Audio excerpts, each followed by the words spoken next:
ನಮ್ಮ practice with psychic power YouTube ಚಾನಲ್ನ ವೀಕ್ಷಕರಿಗೆ ಸ್ವಾಗತ. ನಾನು ಮಧುಮೇಹ ಸಮಸ್ಯೆಯ ಬಗ್ಗೆ ಸಾಕಷ್ಟು ವಿಡಿಯೋಗಳು ಮಾಡಿದ್ದೇನೆ, ಮಾಡ್ತಾನೆ ಇರ್ತೀನಿ. ಯಾಕೆಂದರೆ ಅದು ಎಲ್ಲ ವಿಡಿಯೋಗಳನ್ನು ಎಲ್ಲರೂ ನೋಡಿರೋಲ್ಲ. ಸೊ ಪದೇ ಪದೇ ವಿಡಿಯೋಗಳು ಮಾಡಿದಾಗ ಅದನ್ನು ನೋಡ್ತಾ ಹೋಗ್ತಾರೆ. ಆ ಉದ್ದೇಶದಿಂದ ಈ ಡಯಾಬಿಟಿಸ್ ಬಗ್ಗೆ ಅಥವಾ ಮಧುಮೇಹದ ಕುರಿತು ಸಾಕಷ್ಟು ವಿಡಿಯೋಗಳು ಮಾಡಿದ್ದೀನಿ, ಇನ್ನೂ ಮಾಡ್ತಾನೆ ಇರ್ತೀನಿ. ಇವತ್ತು ನಾನು ಪ್ರಸ್ತಾಪ ಮಾಡಲಿರುವ ಅಂಶ ಇನ್ಸುಲಿನ್ ರೆಸಿಸ್ಟೆನ್ಸ್ ಕುರಿತು. ಹಾಗಾದರೆ ಏನು ಚರ್ಚೆ ಮಾಡ್ತಾ ಹೋಗೋಣ. ಈಗ ಬ್ಲಡ್ಡಲ್ಲಿ ಶುಗರ್ ಲೆವೆಲ್ಸ್ ಹೆಚ್ಚಾಗಲಿಕ್ಕೆ ಕಾರಣ ಬೇರೆ ಬೇರೆ ಕಾರಣಗಳಿದ್ದಾವೆ. ನಾನು ಒಂದರ ಕುರಿತು ಮಾತ್ರ ಮಾತಾಡ್ತೀನಿ. ಇನ್ಸುಲಿನ್ ರೆಸಿಸ್ಟೆನ್ಸ್ ಅಂತ. ಹಾಗಂದ್ರೆ ಏನು? ನಮಗೆ ನಾವು ಆಹಾರ ಸೇವನೆ ಆದ ನಂತರ ಜೀರ್ಣವಾಗಿ ಜೀರ್ಣವಾಗಿರ್ತಕ್ಕಂಥ ಆಹಾರ ಗ್ಲೂಕೋಸ್ ರೂಪದಲ್ಲಿ ಬ್ಲಡ್ ಒಳಗೆ ಹೋಗ್ತದೆ.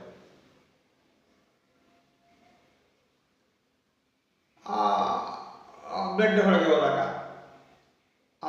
ಶುಗರ್ ರೂಪದಲ್ಲಿ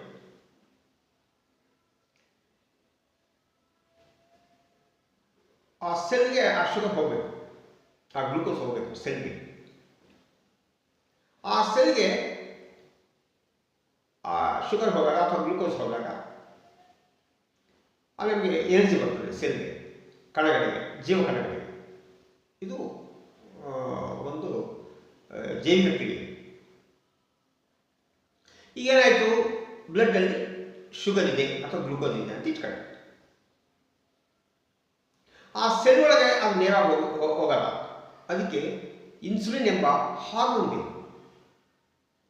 ಆ ಇನ್ಸುಲಿನ್ ಎಂಬ ಹಾರ್ಮೋನ್ ಮೂಲಕವೇ ಇದು ಈ ಶುಗರು ಒಳಗೆ ಹೋಗಬೇಕು, ಇಲ್ಲಿವರೆಗೆ ಸೆಲ್ ಒಳಗೆ ಹೋಗಬೇಕು. ಈ ಇನ್ಸುಲಿನ್ ಎಂಬ ಹಾರ್ಮೋನ್ ಪ್ರೊಡ್ಯೂಸ್ ಆಗೋದು ನಿಮಗೆ ಪ್ಯಾಂಕ್ರಿಯಾಸ್ನಲ್ಲಿ. ಪ್ಯಾಂಕ್ರಿಯಾಸ್ನಲ್ಲಿರ್ತಕ್ಕಂಥ ಬಿಟಾ ಸೆಲ್ಸು ಈ ಇನ್ಸುಲಿನನ್ನು ಪ್ರೊಡ್ಯೂಸ್ ಮಾಡ್ತದೆ. ಯಾವಾಗ ಬ್ಲಡ್ಡಲ್ಲಿ ಶುಗರ್ ಇದೆ ಅಂತ ಮಾಹಿತಿ ಹೋದ ಕೂಡಲೇ ಇನ್ ರೆಸ್ಪಾನ್ಸ್ ಟು ದಟ್ ಅದಕ್ಕೆ ಪ್ರತಿಕ್ರಿಯೆ ಎಂಬಂತೆ ಇನ್ಸುಲಿನ್ ಪ್ರೊಡ್ಯೂಸ್ ಆಗ್ತದೆ ಬಿಟಾ ಸೆಲ್ಸ್ ಮೂಲಕ ಪ್ಯಾಂಕ್ರಿಯಾಸ್ನಲ್ಲಿ.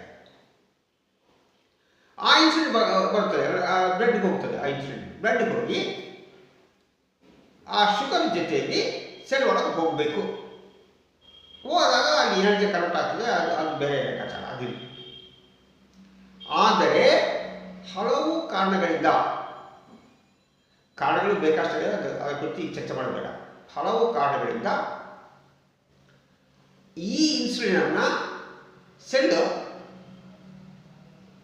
ಒಪ್ಪಿಗೆ ಕೊಡೋಲ್ಲ, ಒಳಗೆ ಬರೋಕ್ಕೆ ನಿರಾಕರಣೆ ಮಾಡುತ್ತದೆ, ನಿರಾಕರಿಸುತ್ತದೆ. ಸೊ ಅಲ್ಲಿಗೆ ಇನ್ಸುಲಿನ್ ಪ್ರೊಡ್ಯೂಸ್ ಆದರೂ ಸಹ ಈ ಸೆಲ್ ಒಳಗೆ ಈ ಸಕ್ಕರೆಯನ್ನು ತೆಗೆದುಕೊಂಡು ಹೋಗುವ ಪ್ರಕ್ರಿಯೆ ನಡೆಯುವುದಿಲ್ಲ. ಕಾರಣ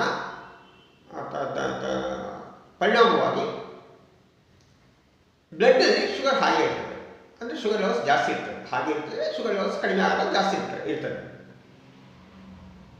ಇದೇ ಮಧುಮೇಹ ಕಾಯಿಲೆ. ಬ್ಲಡ್ಡಲ್ಲಿ ಶುಗರ್ ಲೆವೆಲ್ ಜಾಸ್ತಿ ಇರುತ್ತೆ. ಇದೇ ಕಾರಣ. ಅಂದರೆ ಇನ್ಸುಲಿನ್ ಪ್ರೊಡ್ಯೂಸ್ ಆದರೂ ಸಹ ಲಾಭ ಇಲ್ಲ, ಅಲ್ಲಿ ಇಲ್ಲ ಅಂದರೆ ಅರ್ಥ. ಸರಿ, ಇದೊಂದು ಲೆಕ್ಕಾಚಾರ.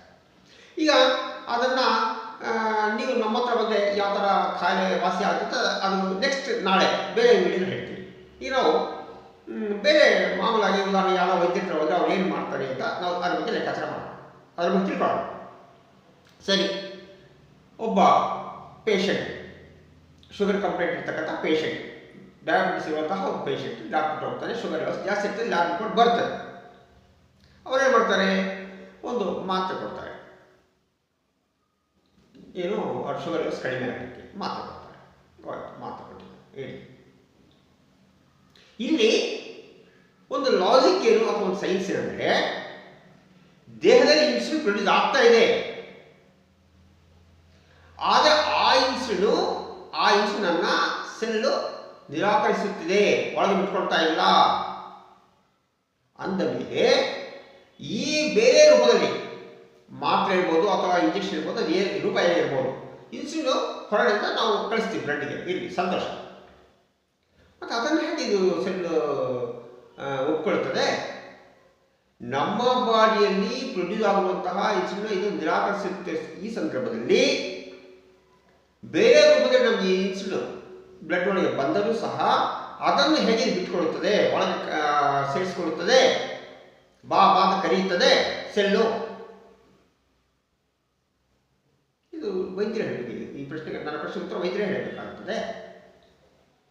ಇಲ್ಲ ಬ್ಲಡ್ ಏನು ಬಾಡಿಯಲ್ಲಿ ಪ್ರೊಡ್ಯೂಸ್ ಆಗೋ ಇನ್ಸುಲಿನನ್ನು ಆ ಸೆಲ್ ನಿರಾಕರಣೆ ಮಾಡಿದಾಗ ನಾವು ಮಾತ್ರ ರೂಪದಲ್ಲಿ ಅಥವಾ ಇಂಜೆಕ್ಷನ್ ರೂಪದಲ್ಲಿ ಕೊಡೋ ಇನ್ಸುಲಿನ್ನ ಅದು ಆಹ್ವಾನಿಸುತ್ತದೆ, ಸ್ವೀಕರಿಸುತ್ತದೆ ಅಂತ ಡಾಕ್ಟರ್ಸ್ ಹೇಳಬೇಕಾಗ್ತದೆ. ನಾನಲ್ಲ ಹೇಳಬೇಕಾಗಿಲ್ಲ. I am not A doctor, I am not A scientist. ಸಾರ್ವಜನಿಕರ ರಕ್ತ ಹೀರುತ್ತಿರುವುದು ನೀವು ಇದಕ್ಕೆ ಉತ್ತರ ಕೊಡಬೇಕಾಗ್ತದೆ. ನೀವು ಮಾತ್ರ ರೂಪದಲ್ಲಿ ಅಥವಾ ಇಂಜೆಕ್ಷನ್ ರೂಪದಲ್ಲಿ ಕೊಡೋ ಇನ್ಸುಲಿನ್ ಅದು ಸೆಲ್ ಹೇಗೆ ಗ್ರಹಿಸುತ್ತದೆ, ಇಷ್ಟೇ ಪ್ರಶ್ನೆ. Very simple. ಅವರು ಕೊಡ್ತಕ್ಕಂಥ ಇನ್ಸುಲಿನ್ ಏನಾಗ್ತದೆ, ಬೇರೆ ಆರ್ಗಾನ್ಸ್ ಕಳಿಸುತ್ತಾರೆ. ಬ್ಲಡ್ ಇರ್ತಕ್ಕಂಥ ಈ ಸಕ್ಕರೆಯನ್ನ ಸೆಲ್ ಒಳಗೆ ಕಳಿಸಲ್ಲ ಇನ್ಸುಲಿನ್, ಬೇರೆ ಆರ್ಗಾನ್ಗೆ ಲಿವರ್ ಕಳಿಸುತ್ತಾರೆ. ಅದು ಗ್ಲೈಕೋಜನ್ ರೂಪದಲ್ಲಿ ಸ್ಟೋರ್ ಆಗ್ತದೆ ಅದರಲ್ಲಿ. ಆವಾಗ ಆಟೋಮೆಟಿಕ್ಲಿ ಬ್ಲಡ್ನಲ್ಲಿ ಶುಗರ್ ಲೆವೆಲ್ಸ್ ಕಡಿಮೆ ಆಗ್ತದೆ. ಇದರ ಅರ್ಥ ನಿಮಗೆ ಮಧುಮೇಹ ವ್ಯಾಧಿ ವಾಸಿ ಆಗುತ್ತಿದೆ ಅಂತ ಅರ್ಥವೇ? ನಾನು ನಿಮ್ಗೆ ಕೇಳ್ತಾ ಇದ್ದೀನಿ. ಆಯಿತು, ಬ್ಲಡ್ ಶುಗರನ್ನ ಲಿವರ್ಗೆ ಕಳಿಸೈತೆ, ಯಾವುದು ನೀವು ಕೊಡೋ ಇನ್ಸುಲಿನ್ ಇರಲಿ ಸಂತೋಷ. ಅದರ ಅರ್ಥ ಮಧುಮೇಹ ವ್ಯಾಧಿ ವಾಸಿ ಆಗುತ್ತದೆ ಅಂತಾರ? ಸಾರ್ವಜನಿಕರಿಗೆ ಉತ್ತರ ಕೊಡಬೇಕಾದ್ರೆ ವೈದ್ಯರು ಹಾಗೂ ವಿಜ್ಞಾನಿಗಳು, ನಾನಲ್ಲ. ಅಥವಾ ಇಲ್ಲ ನಿಮ್ಮ ಪ್ರಶ್ನೆ ಅರ್ಥಹೀನ, ನಾವು ಕೊಡೋ ಮಾತ್ರೆಗಳಿಂದ ಇಂಜೆಕ್ಷನಿಂದ ಇನ್ಸುಲಿನ್ ರೆಸಿಸ್ಟೆನ್ಸ್ ಕಡಿಮೆ ಆಗುತ್ತದೆ ಅಂತ ಹೇಳಿ ಸಂತೋಷ. ಇರತಕ್ಕಂಥ ಇನ್ಸುಲಿನ್ ರೆಸಿಸ್ಟೆನ್ಸು ಹೋಗ್ತಾ ಇದೆ, ಆ ಇನ್ಸುಲಿನ್ ಸೆಲ್ ಸ್ವೀಕಾರ ಮಾಡ್ತಾರೆ ಹೇಳಿ ಸಾಕು ಸಂತೋಷ. ನನಗೆ ಅಡ್ಡಿ ಇಲ್ಲ. ನೀವು ನಿಜ ಹೇಳಿ ನನಗೆ ಸಮಸ್ಯೆ, ನೀವು ತಿಳುವಳಿಕೆ ಹೇಳಿ, ನಾನು ತಿಳ್ಕೊಳ್ತೀನಿ, ನನಗೆ ಅಡ್ಡಿ ಇಲ್ಲ. ಬಟ್ ಹೇಳ್ಬೇಕಾದ್ರೆ ನೈತಿಕತೆ ನಿಮ್ಮ ಮೇಲೆ ಇದೆ. ದುಡ್ಡು ತಿಂತು ನೀವು ಹೀರ್ತಾನೆ ಇದ್ದೀರಿ ಲೈಫ್ ಲಾಂಗ್ ಮಾತ್ರ ಅಂದಾಗ ಅದು ಎಷ್ಟು ಅವ್ರಿಗೆ ವೃತ್ತಿಗೆ ಅವರೇ ನಾಚ್ಕೋಬೇಕು. ಯಾಕಂದರೆ ಒಂದು ವಾರ, ಒಂದು 10 ದಿವಸ ಇಷ್ಟು ಮಾಡಿ ಮತ್ತೆ ಲೈಫಲ್ಲಿ ಬರಲ್ಲ ಏನು ಶುಗರ್ ಕಂಪ್ಲೀಟ್ ಅದು ಬೇರೆ ಮಾಡ್ತಾರೆ. ಅವಾಗ ಅದನ್ನು ದಟ್ ಈಸ್ ದ ಟ್ರೀಟ್ಮೆಂಟ್, ಚಿಕಿತ್ಸೆ. ಜೀವನ ಪರ್ಯಂತ ಮಾತ್ರೆ ತಗೊಂಡೆ ಅಂತ ಹೇಳೋದು ಚಿಕಿತ್ಸೆ ಅಲ್ಲ. ಪ್ಲೀಸ್ ನೋಡಿ.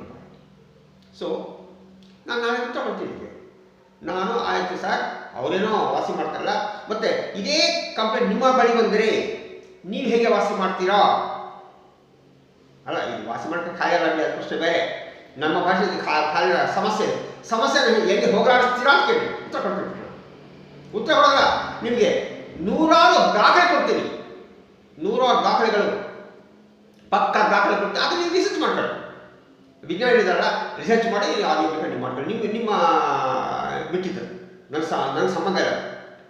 ಯಾಕಂದರೆ ನಾನು ಇಂಜೆಕ್ಷನ್ ಕೊಡ್ತಾ ಇಲ್ಲ, ಮಾತ್ರೆ ಕೊಡ್ತಾ ಇಲ್ಲ, ನಾನು ಡಾಕ್ಟ್ರು ಅಲ್ಲ, ನಾನು ಫೀಸ್ ತಗೊಳ್ತಾ ಇಲ್ಲ. ನಾನು ಏನೋ ಶುಗರ್ ಕಂಪ್ನಿ ವಾಸ ಮಾಡ್ತೀನಿ, ನೀವು ಫೀಸ್ ಕೊಟ್ಟು ನಾನು ಕೇಳ್ತಾ ಇಲ್ಲ. ನಾನು ಮಾಡ್ತಿರೋದು ಜನರಲ್ಲಿ ಜಾಗೃತಿ, ಜನಜಾಗೃತಿ ಕಾರ್ಯಕ್ರಮ ಅಷ್ಟೇ. ಇದು ಮುಂದೆ ಇದು ಹೋರಾಟವಾಗಿ ಕನ್ವರ್ಟ್ ಆಗ ಮುಂಚೆ ಹೋರಾಟ ಆಗೇ ಆಗುತ್ತೆ. ಆಗ ಮುಂಚೆ ವೈದ್ಯರು ಅದಕ್ಕಿಂತ ಮುಖ್ಯವಾಗಿ ICMR ಅಂತಹ ಸಂಸ್ಥೆಗಳು ಸರ್ಕಾರ ಎಚ್ಚೆತ್ತುಕೋಬೇಕು. ಈ ದರೋಡೆ ನಿಲ್ಲಿಸಬೇಕು. ಇದು ನನ್ನ ಕೂಗು. ಈ ದರೋಡೆಯನ್ನು ಜನರಿಗೆ ಮಾಡಿ ಮೋಸ ನಿಲ್ಲಿಸಬೇಕು. ಶುಗರ್ ಕಂಪ್ಲೇಂಟ್ ವಾಸಿಯಾಗುವುದು ಮೆಡಿಸಿನ್ಸಿಂದ ಅಲ್ಲ, ಆರೋಗ್ಯ ಸೂತ್ರಗಳಿಂದ, ₹1 ಖರ್ಚಿಲ್ಲದೆ. ಇದನ್ನ ಮಾತಾಡ್ತೇವೆ. ಒಂದು ವೇಳೆ ನನ್ನಲ್ಲಿ ತಪ್ಪಿದ್ದರೆ, ನಾನು ಈಗ ಏನು ಹೇಳಿ ಸ್ಟೇಟ್ಮೆಂಟ್ಸ್ ಕೊಡ್ತೀನಿ, ಅಲ್ಲಿ ತಪ್ಪಿದ್ರೆ ನೀವು ಹೇಳ್ಬೋದು, ನೇರವಾಗಿ ನನಗೇನು ಅನ್ಲಿಲ್ಲ, ನನಗೆ ಯಾವ ಅಬ್ಜೆಕ್ಷನ್ಸ್ ಇಲ್ಲ, ನಿಮ್ಗೆ ಸಂತೋಷ ಅಲ್ವಾ, ಜನ ತಿಳ್ಕೊಳ್ತಾರೆ, ಓಹೋ ಇದು ಸರಿ ಅಂತ ಅವ್ರು ತಿಳ್ಕೊಳ್ಳಿ, ಸಂತೋಷ. ಹಣ ಕೊಡ್ತಾ ಅವರೇ ತಾನೆ, ತಿಳ್ಕೊಳ್ಳಿ. ಸೊ ಇಲ್ಲಿ ಇಂತಹ ನಾಳೆ ನಾಳೆ ಬೇರೆ ವಿಚಾರ ಮಾತಾಡ್ತೀವಿ. ಅದೇ ಹೇಳ್ತೀರ ನಾಳೆ, ಸರ್ ಆಯಿತು ನಿಮ್ಮ ಹತ್ರ ಬರ್ತೀನಿ, ಹೇಗೆ ವಾಸಿ ಮಾಡ್ತೀರಾ, ಅದು ಹೇಗೆ ಈ ಸಮಸ್ಯೆ ಕಡಿಮೆ ಮಾಡ್ತೀನಿ ಹೇಳಿದ್ರೆ ನಾನು ವೈಜ್ಞಾನಿಕ ಉತ್ತರ ಕೊಡ್ತೀನಿ. It is a scientific answer. ನಾನು ಸುಮ್ಮನೆ ಮಾತಾಡಕ್ಕೆ ಹೋಗಲ್ಲ, ನನಗೆ ಅಗತ್ಯವೂ ಇಲ್ಲ, ನಾನು ಹಣ ಮಾಡ್ತಾ ಇಲ್ಲ, ನನಗೆ ಬೇಕಾಗಿಲ್ಲ. ಓಕೆ, ಇಂತಹ ಹಲವು ಉಪಯುಕ್ತ ಅಂಶಗಳನ್ನು ಒಳಗಿರ್ತಕ್ಕಂಥ ನಮ್ಮ ಯೂಟ್ಯೂಬ್ ಚಾನಲ್ಗೆ ದಯಮಾಡಿ ಸಬ್ಸ್ಕ್ರೈಬ್ ಮಾಡಿ, ಲೈಕ್ ಮಾಡಿ, ಕಾಮೆಂಟ್ ಮಾಡಿ, ಶೇರ್ ಮಾಡಿ. ಧನ್ಯವಾದ.